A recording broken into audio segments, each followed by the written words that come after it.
Hi, this is Stephanie Miller from The Stephanie Miller Show. Please enjoy this exclusive clip from my show on Political Voices Network. So Yeah. I know I feel like the John Oliver. This time we've got him, but but I feel like how many more bombshells, how much more evidence do we need?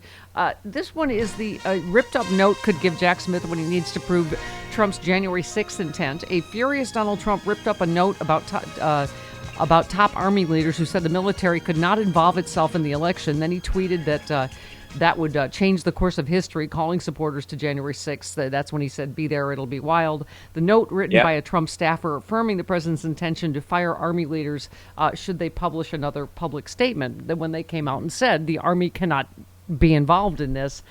Right. Yeah. Andrew Weissman said as much Which was his... Yeah, Go ahead. No, go ahead, Sorry. honey.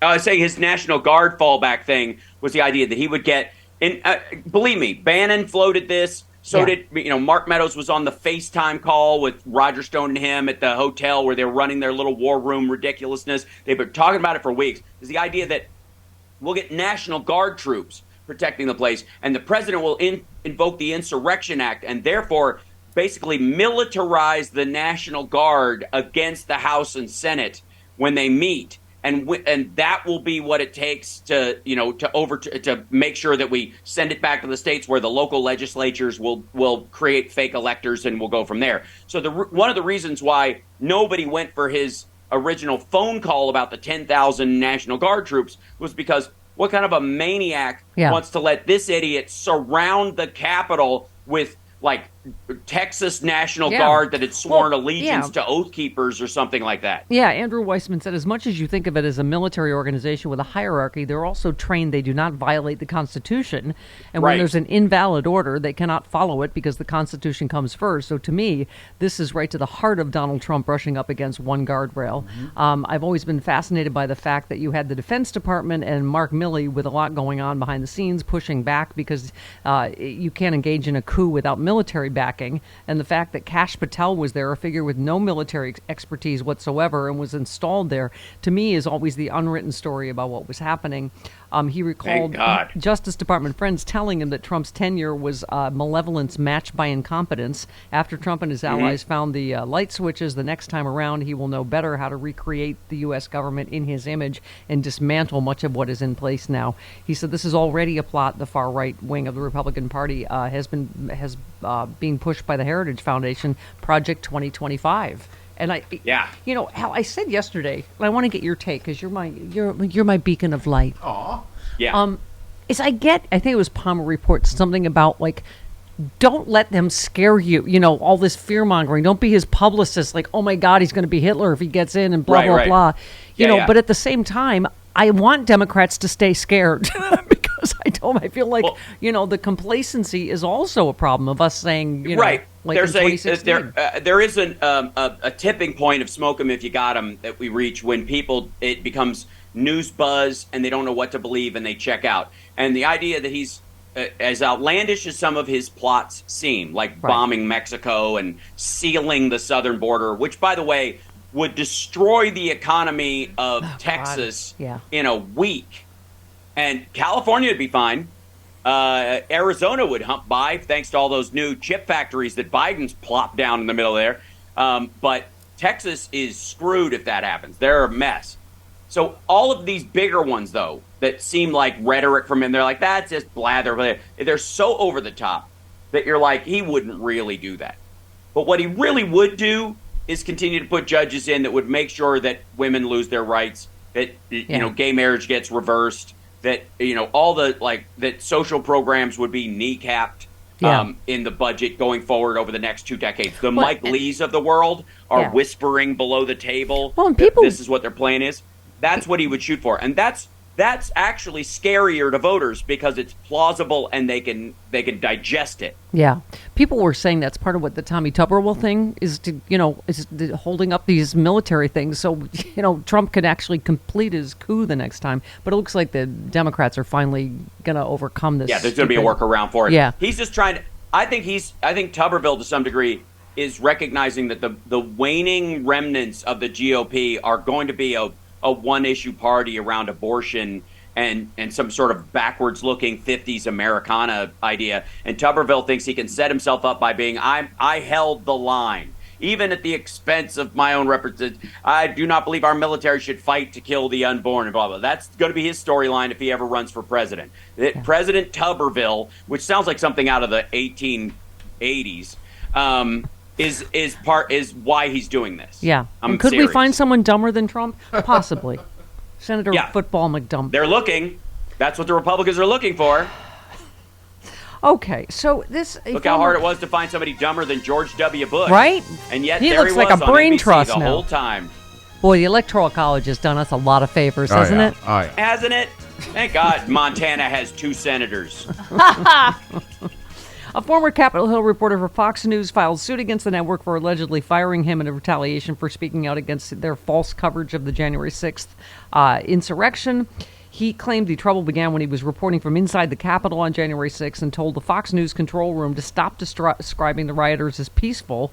He said he told the control room, I'm your Capitol Hill producer inside the Capitol where tear gas is going off on the second floor in the Ohio Clock Corridor. Rioters are storming the building. Reports of shots fired outside the House chamber. I don't want to hear any of this on your air again because you're going to get us all killed.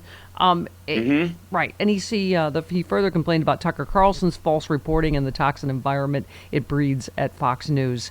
So he was eventually fired. But, Yeah, and it's going to cost, ultimately all this stuff is going to cost Fox News $787.7 billion and this guy's entire salary and a golden parachute. Yeah. Because he's going to win. Because they discriminated against him for telling the truth, which was his job description in the first place. Even if they didn't want it when they hired him, they got it instead. And the other thing is, you can't put your reporters in what's effectively harm's way, have some awareness of it, right, and set them up where they're in potential. It's one thing if you're and like, by the way, all these guys, I'm meteorologist.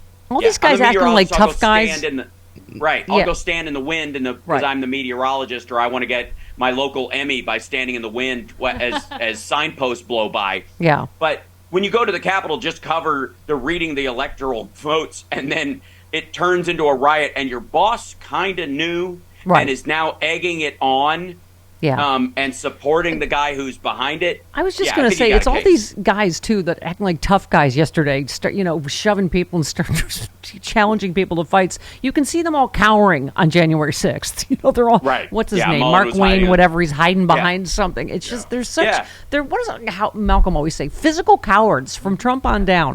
I forget what martial art you know, Hal, but you could take any of these Most of them. Which martial art? He knows most of them. Yeah. Oh, all most of them. Okay. Yeah. Kempo karate, taekwondo, and kung fu sansu. But I also studied wushu, which is the greater war arts of China. So but they're all just There's so like most bullies. They're just cowards, right? Yeah. They're just like Oh my God. Well, they're also cowards, jacked up on Monster Energy drink and guzzling like penis pills from Alex Jones's collection, which is full of lead and toxins and God knows what, where they're mixed on the floor of a Tijuana warehouse.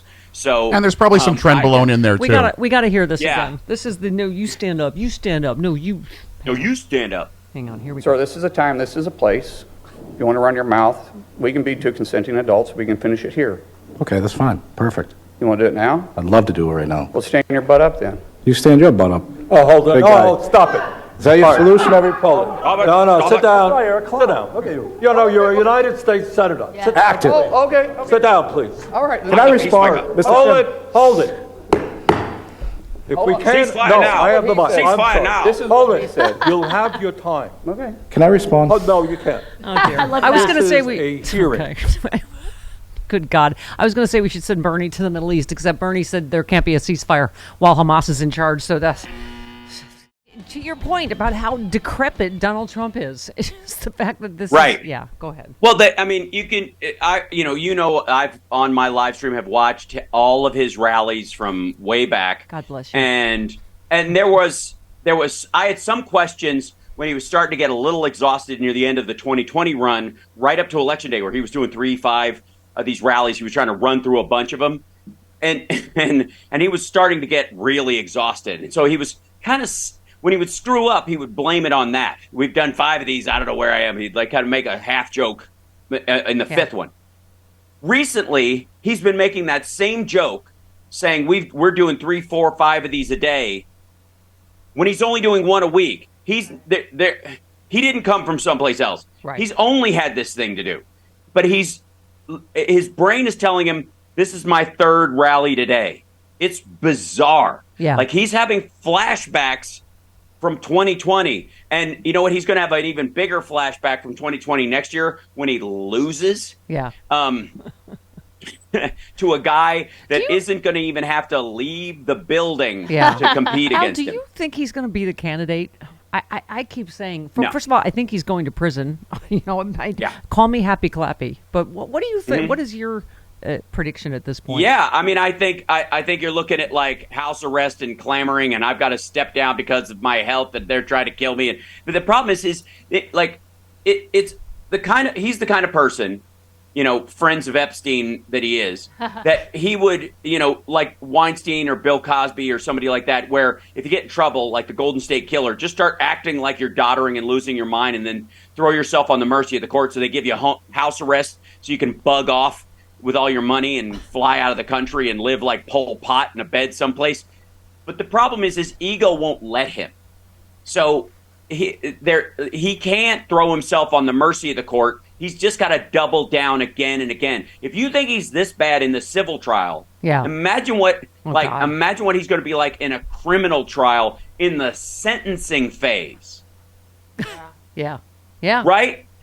Yeah. So yes, I do think he will. I used to doubt it, but I also said you have to go after the mythology of the man before you can actually put him in jail. And that's the way this is playing out. You're welcome. Yeah. But this is exactly it. That everybody's recognizing that his finances were always a farce. His father built a real empire, and he's been squandering it ever since. Yeah. He borrowed from his brother and his sister to keep the lights on while writing books about, or ghostwriting books, or getting books ghostwritten about what great business acumen he has. And they literally couldn't stand the smell of the place when they were shooting The Apprentice there the first time. They were like, we got to build him a whole new office. This place stinks. This is what Noel Castler always tells us, is that boardroom didn't exist. The whole thing is a myth.